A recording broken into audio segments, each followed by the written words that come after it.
India's Air Force is facing a crisis.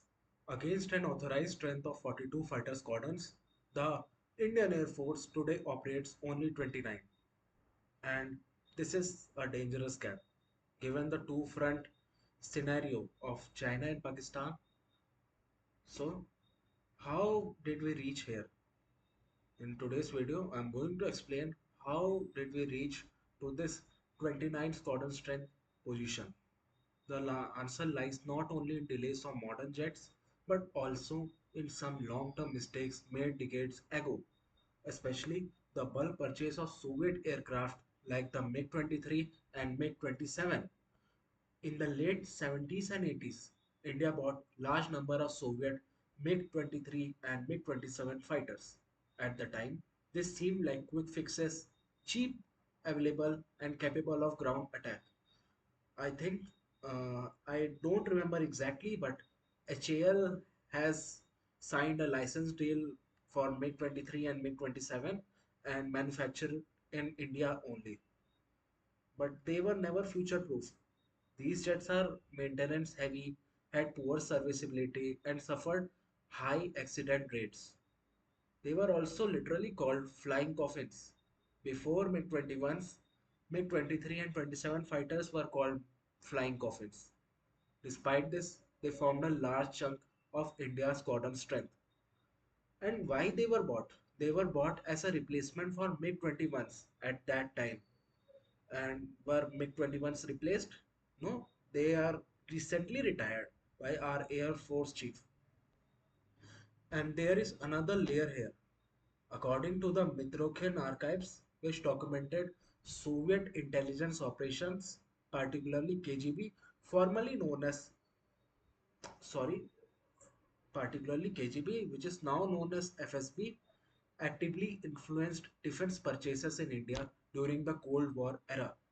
The bulk induction of Soviet jets in the 1980s was not just about military need, it was also shared by political manipulation and lobbying by Moscow.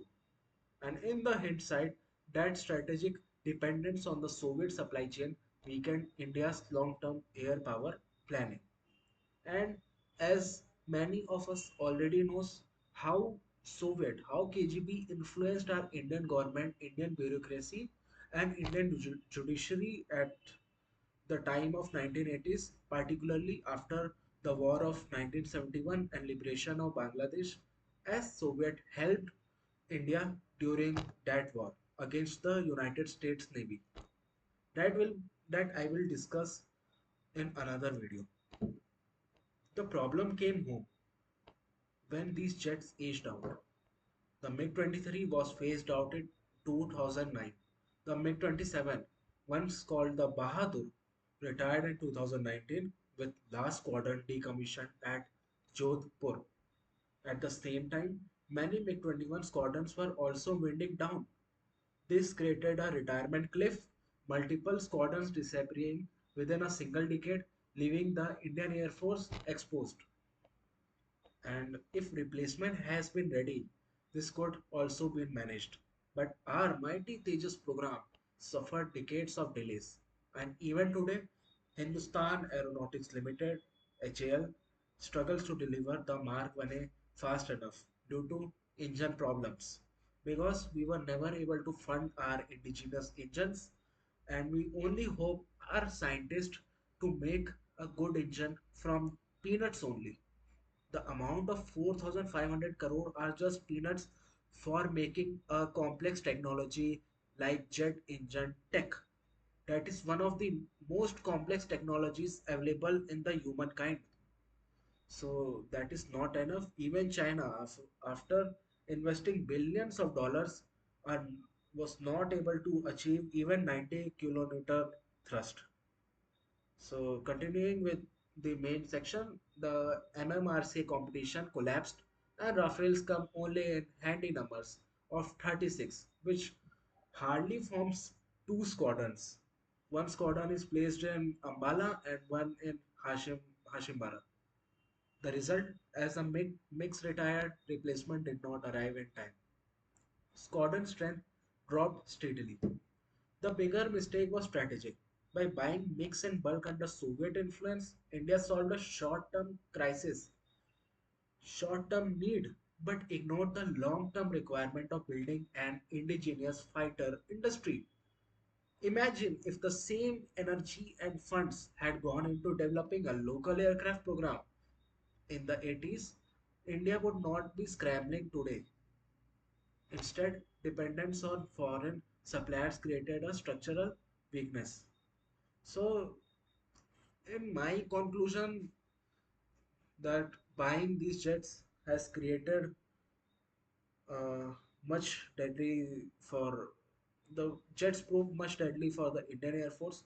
They didn't prove well. They were only limited to the ground attack roles. They had older radars and older technologies, while the American jets were highly evolving, like F-18 Hornets.